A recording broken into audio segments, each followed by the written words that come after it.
Hello friends, welcome to my channel, Quiz and Storyline. Friends, I kindly request you to subscribe to my second channel, Anokai Movie Stories, where I explain this video in Urdu. Today, we will discuss a movie. The movie begins in Los Angeles in 1992. A man named Mercer receives a call from a child protection agency.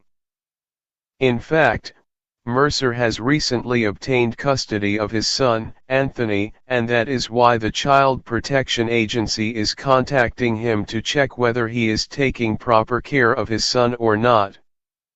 Upon hearing this, Mercer goes to pick up his son from school.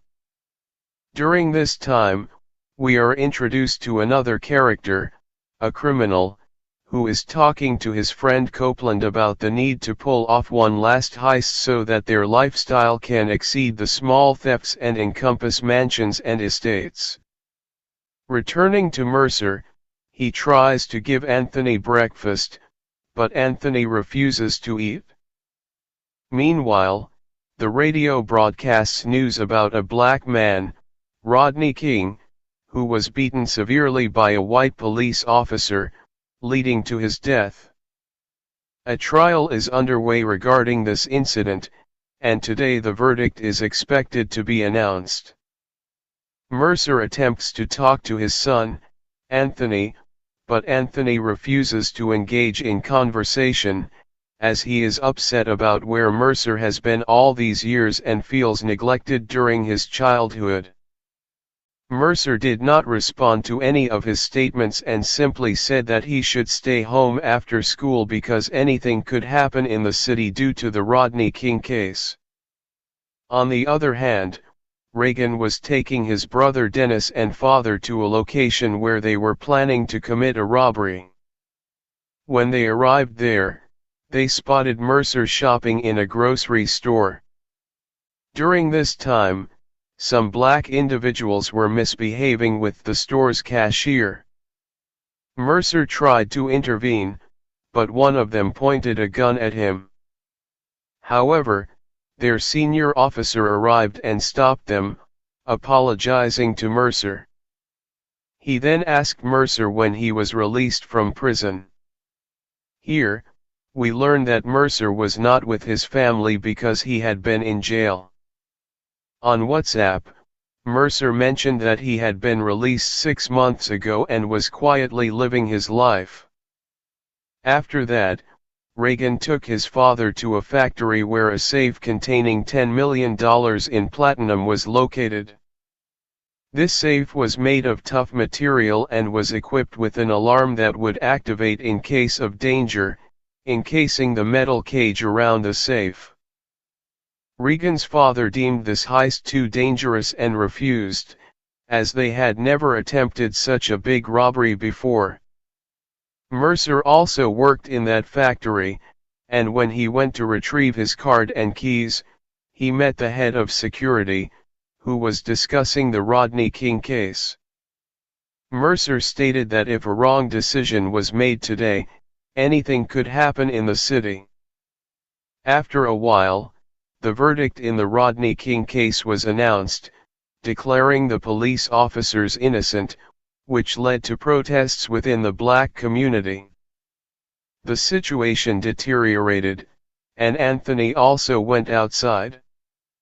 For Reagan, it was the perfect opportunity for the robbery, as the police were busy with the protests. He called his father, and they agreed to go ahead with the theft. Meanwhile, all the factory workers were given the day off to ensure their safety. Reagan realized that there would be no one in the factory, so he and his associates began preparing for the robbery. Mercer, still in the factory, asked his colleague Joseph if he could bring his son Anthony to the factory since their home was not in a safe area. Joseph granted permission, and Mercer went out to pick up his son. On the other hand, Reagan was frustrated with his father for hiring 2 men for protection. When Mercer arrived to retrieve his son amid the riots, he discovered that the house was empty. He quickly set out to find his son. Dennis arrived at the factory with all his associates. During this time, Joseph, who was wandering around the factory, became bored and started walking around aimlessly. When Reagan saw that everything was clear, he first knocked out the outside security guard, and then they brought their van inside the factory. The factory appeared completely deserted, leading them to believe that no one was present. But as soon as they entered, they encountered Joseph, who was taking something from the vending machine. Reagan politely asked him to move out of the way, but Joseph refused. This led to a scuffle as Reagan's father's goons forcefully moved him aside, resulting in a confrontation. Reagan's father, Tony, intervened and then cut the factory's phone lines and disabled the security cameras so they wouldn't be monitored. Now they were close to breaking into the safe. Meanwhile, Mercer managed to get his son Anthony into the car amidst the riots and told him that there would be no mischief. He was about to take Anthony back to the factory while Reagan and his associates were drilling into the safe inside the factory. When Joseph regained consciousness, he crawled and pressed the security button, causing the metal cage to start descending. Seeing this, Reagan quickly lowered the forklift to stop the cage from coming down completely. However, during this time, Copeland's leg got caught under the machine, prompting Reagan to consider reversing the vehicle. Tony stopped him, warning that if he backed the vehicle up, the cage would fall, and the robbery would fail. Consequently, Copeland's leg remained stuck there. The goons also snatched the keys to the forklift, preventing Reagan from reversing the vehicle. Meanwhile, an air patrol helicopter was approaching the factory since the alarm had already sounded. Mercer urged Anthony to stay in the car, while Anthony wanted to join the protest. Mercer explained to him that setting the city on fire was only causing harm to themselves, and this way, the black community was destroying their own neighborhood. On the other hand, one of the goons completely silenced the alarm and ensured that Joseph's mouth was shut forever so that no alarm could go off again. When Mercer and Anthony arrived near the factory, they saw some black individuals troubling a white couple. Mercer intervened and instructed them not to bother the white people. He then quickly made his way toward the factory while Reagan's associates were preparing to blow up the safe. However, the helicopter had already arrived, and observing the situation, the police officers deemed everything calm and left the area. Mercer reached the factory with his son, but they were apprehended by the police for violating the curfew. The police searched their vehicle but found nothing and let them go. Meanwhile, Reagan and his associates successfully blew up the safe and completed the robbery. Reagan prepared the van and got ready to leave. Dennis went to the restroom to clean the blood from Copeland off his hands. During this time, Mercer entered the factory with his son Anthony. When he noticed that the security guard at the main door was missing, he found this quite odd. Nevertheless, he entered the factory with Anthony. Anthony immediately ran towards the restroom because he needed to go. He encountered Dennis, who immediately pointed a gun at him. Mercer saw that Joseph was dead, so he picked up Joseph's gun and moved forward. He shot at one of the goons and started running toward Anthony, but Anthony had vanished from the restroom.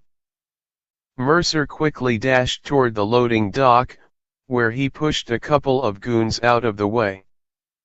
As he neared the parking lot, he spotted Reagan. Mercer punched Reagan and took him along with him. On the other hand, Dennis brought Anthony to Tony, who asked him what he was doing there. Meanwhile, Copeland was crying because his leg was stuck under the machine and was about to be cut off.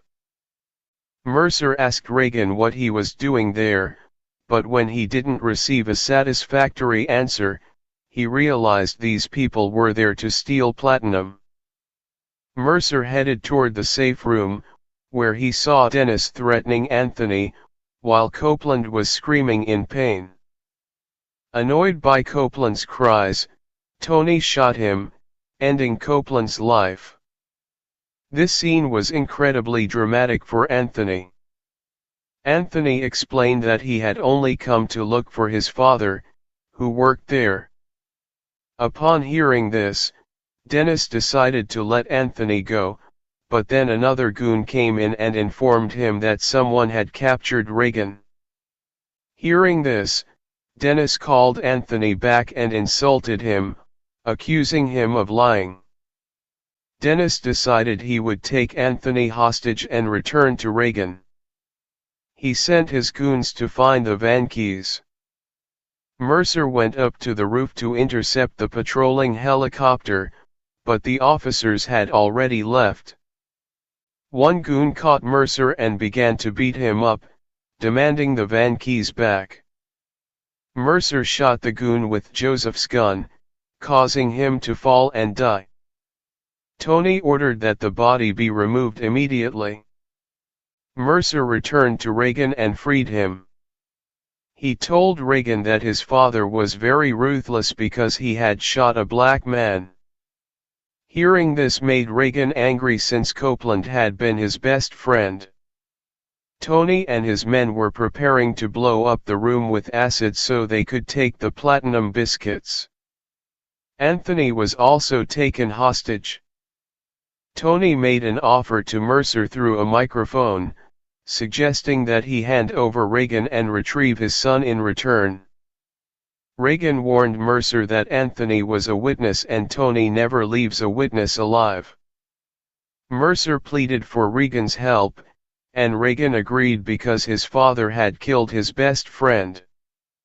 The two of them made their way to the loading dock, where Dennis was loading platinum into the van while Tony was attempting to drive the van without keys. Tony decided to kill Anthony, but Mercer arrived just in time and began firing alongside Reagan.